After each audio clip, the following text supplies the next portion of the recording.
विशालकाय इंसान अपने शिकार की दावत उड़ा रहा था, तभी अचानक एक लड़की की चीख सुनाई दी।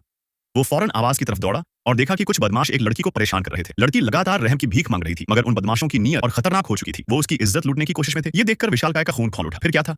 उसने पास की एक मोटी टहनी उठाई और दौड़ते हुए उन बदमाशों की तरफ लपका। पहला गुंडा तो उसे देखकर इतना डर गया कि वहीं खड़ा खड़ा पैंट गीली कर बैठा।